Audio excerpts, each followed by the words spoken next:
Hi, friends. This is Steve at New Compass Crypto. Thank you for joining us. Today, we're going to be discussing what the possible next shoes to drop are as the fallout from FTX and Sam Bankman-Fried continues. Everyone is unsure whether to get back into the market, whether we reached a bottom, what the future holds for Bitcoin, what the future holds for crypto in general, whether trust has been lost by everyone and it's irretrievable, or whether people have short memories, Bitcoin's going to go back up, they're going to get greedy, and everyone's going to buy back in. But right now, we're all cash. And let me give you a little bit of perspective on kind of what we expect to see and who the next shoes to drop might be. So today, we're going to be talking about Barry Silbert. He's the founder of Digital Currency Group. Digital Currency Group and Barry Silbert are probably two names you've never heard of before, but they are major, major players. Compared to Sam Bankman-Fried, who is a 30-year-old complete scammer who, in retrospect, is going to be thought of like Elizabeth Holmes, someone who actually never had any business experience, and someone whose really only gift was selling, and selling a dream, and selling specifically a pipe dream. Barry Silbert is actually not that way at all. Barry Silbert is someone who has been in the industry for a long time. He started out on being an investment banker. He sold a business. He sold his business to NASDAQ for a good amount of money, several $100 million. So he is someone who is not a scammer, as far as we can tell. He is a seasoned businessman and a seasoned business professional. So he founded Digital Currency Group in 2015. And it originally started with something called the Bitcoin Grayscale Trust. And that is right here. He founded Grayscale. Grayscale was a way for people to buy Bitcoin indirectly, safely. Now, why would anyone want to do that when you can just go to Coinbase and you can buy as much Bitcoin as you want directly? Well, you have to remember, this was 2015, and Bitcoin and Coinbase were not as popular as they were now. It was actually kind of hard to find, especially to do it at scale, for institutions to do it. So he started this concept of creating something called a trust. So the trust would hold a certain amount of Bitcoin, whatever people would buy at market price. They would charge a 2% annual fee right up front. You had to buy a minimum of $50,000 and you had to be an institutional investor, meaning you had to either be an institution or you had to be an accredited investor worth over $2 million and buying $50,000 increments. But this was a trust. So a trust means that it has different rules than being able to sell Bitcoin on an open exchange. The main rule that it had is that you had to hold it in the trust. You could not sell your Bitcoin, whatever amount you bought. You could not sell it for 6 months. It was locked up. But people, starting in 2015, they were more than happy to do this because for the next 6 years until 2021, they could buy Bitcoin, hold it. The price of Bitcoin was going to go way up, sell it. And even with the 2% markup fee, they were selling it at a premium. So they made money for the first 6 years like gangbusters. The problem has been that for the last 2 years, Bitcoin's price, the current price of Bitcoin, 16,800, 16,500 at any given hour, is far below what people bought it into the trust when they bought it at 59,000, when they bought it at 69,000, when they bought it at 45,000. So anybody who went into the trust over the last 2 years is now underwater. They couldn't sell their Bitcoin because the Bitcoin was locked up. And then when they went to sell it, they were going to sell it at a far lower price than they bought it. So they could only do two things: hold it and hope it didn't go down further and wait for it to go back up, or sell it at a massive discount. And that, if enough people sell it at a discount, that is going to put pressure on Grayscale itself. We'll talk about that in a few minutes. So he started something in 2020 called Foundry. Foundry is a Bitcoin mining operation, and he put several $100 million into Foundry. Bitcoin mining, if you believed that Bitcoin was going to be the thing over the next 10 years and everyone was making money in mining, especially large scale, well, it was a good business to go in 2020. It was competitive, but you could still make money at it. The problem now is that right now, the amount of money, because of all the energy costs to mine a single Bitcoin, exceeds the price that you can sell it for on the open market. So right now, if it costs you more than $16,000 to mine a single Bitcoin, then you're not going to mine it because you're losing money. But with Foundry, you just can't say, hey, I'm going to stop mining Bitcoins because right now I can't sell them on the open market for more than I can produce them. You have salaries, you have equipment, you have loans that you took out, and all of those are due. Salaries are due biweekly, and loans are due monthly, the premiums that you're paying on them. So right now, Foundry is underwater. The mining pool is underwater. He also founded Trading Block. It's a trading platform that is not doing well. He founded Coinbase, Coindesk. Coindesk, it doesn't actually suck up a lot of money. Coindesk is interesting because it's just a news agency. And Coindesk is the one who broke the story on the FTX debacle. But this is the one that is actually the weakest right now. He founded Genesis. And Genesis is a lending service. Lending services are amongst the most vulnerable companies that exist at the moment. Because think about this, if you're a lender, you need two things. If you're a traditional bank and you need someone to do a mortgage, well, the bank asks you for a whole bunch of collateral. How much is in your 401k? How much is in your bank account? How much, is the house worth? So that if they have to take it and sell it, how much can the bank sell it for on the open market if you can't make the monthly payments? Do you have a car? How much is the car worth? So they do all of your assets. So those are called collateralized loans. A certain number of Genesis loans were collateralized, but they also do a bunch of uncollateralized loans, meaning you do a presentation to them, and you say, I want $100 million. And in exchange, we're going to give you a piece of our company. So they're lending you the money. They're going to say, once we make all this money, we're going to give you the money back.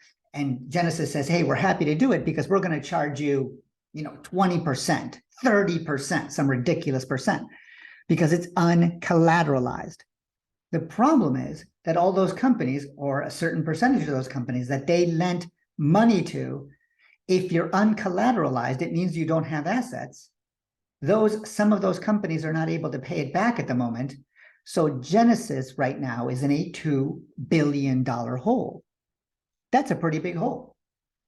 So where is Genesis going to get the money from? That's actually really interesting. So Genesis right here, which is owned by Digital Currency Group, now has a net loss. Now, they owe $2 billion, but they have a net loss of $1.2 billion. Some of that they're never getting back. They gave it to Three Arrows Capital. They gave it to other venture capital firms, which are now have declared bankruptcy, or there's other creditors waiting in line. And they have an additional $175 million worth of exposure to the FTX scandal and Sam Bankman-Fried. This money, they're never getting back. So 1.2 billion plus 175 million. So that's how you get to this number roughly, which is 2 billion. Gone with no hope of repayment. In addition to that, they have ties to Gemini and Gemini Earn, which is the lending arm of Gemini Group, which is founded by the Winklevoss twins of Facebook fame. This money is the money right now is in limbo. And this money right now is in serious jeopardy of being lost. So now you start getting to 2 billion, 2.7. And so what happens and what do they own? So the main thing that they own is Grayscale. They own the Grayscale Bitcoin Trust. Now, that they own 635,000 Bitcoins. That's a lot. It is probably 2 to 3% of the circulating supply. It's mammoth. But look at this. Over the last 12 months, they're underwater 71%. Now, since inception, it's way, way, way up. But those 635,000 Bitcoins are worth roughly $10.5 billion. But right now, they're locked up and they are underwater. How far are they underwater? They are trading at a discount right now of 42.37%. I put this presentation together yesterday. As of this morning, actually, it went down even a little bit more. That is a massive problem. Why is that a massive problem? Well,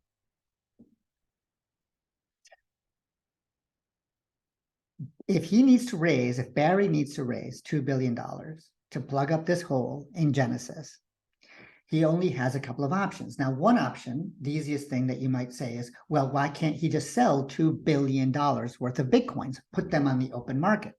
Remember, he's not really going to do that. Number one, it's trust, it's locked up. There's a lot of rules that govern that.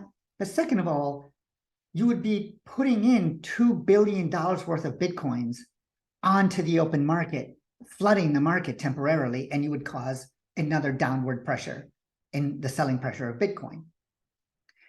He can sell. So that's option A. Option A is unlikely.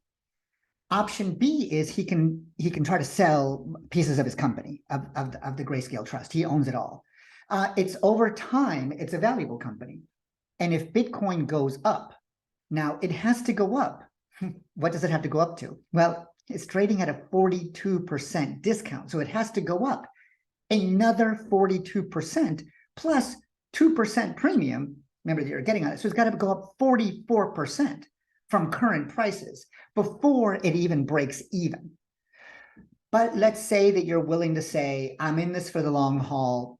I'm a big investor. I'm willing to buy not Bitcoin, but I'm going to come in and buy part of the trust because I think that in 2 or 3 or 4 years from now, Bitcoin is going to be above 35, 45,000. And therefore, this is going to make sense. But he also has another problem to do with that.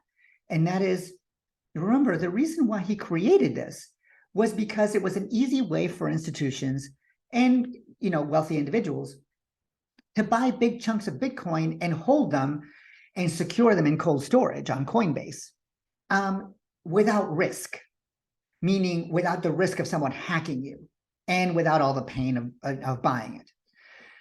But the problem is that this was in 2015, 2016, 2017. Right now, you can easily go and buy your own buy your own Bitcoin on Coinbase, on Binance, on a lot of other exchanges. So Coinbase is still very safe. Binance is still very safe. So you don't really need Grayscale anymore. Large institutional investors, including, for example, BlackRock, are doing deals directly now with Coinbase. So there's less of a need for an intermediary like there is for Grayscale. Grayscale is an intermediary and it locks you up for 6 months and it charges a 2% premium. That's a lot of money. So there is some question about whether the need for the trust will be there in the future as Bitcoin becomes easier and easier to buy directly. And you can sell it at any time you want without the 6-month lockup period because Bitcoin's price is going to remain volatile for the coming year.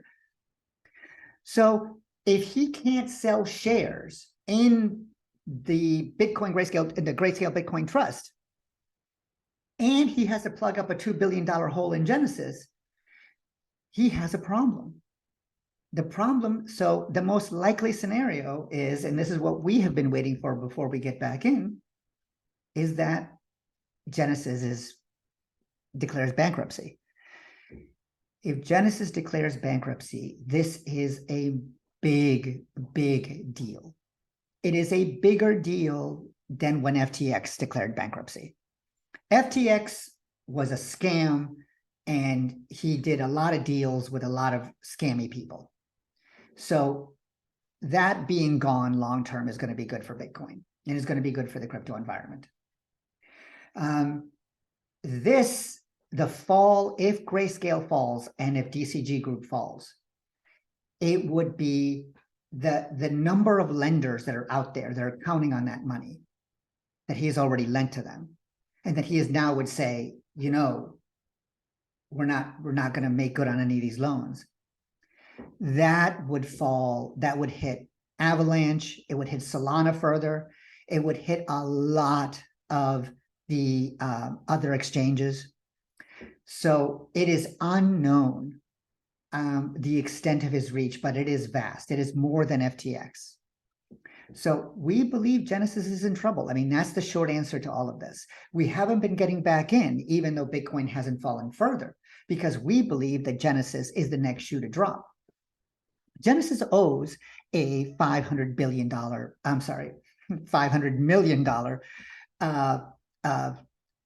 lump sum payment in March of 2023. So it is likely that Barry and GTC Group are going to be able to hold on and not declare bankruptcy before then. But he's got to come up with $500 million in cash, over the next 4 months. That is not the easiest thing in the world to do. Now, for us, we are probably going to get back in before March of 2023. But when we get back in, I want to coach all of you to do stop losses, to remember that at any time your whatever price you get in at, it could move down in a very rapid basis. So if you get in at 16,500, I would advise you to put in immediately a stop loss for 2 or 3 or 4% underneath that. Put in a stop loss at 16,000.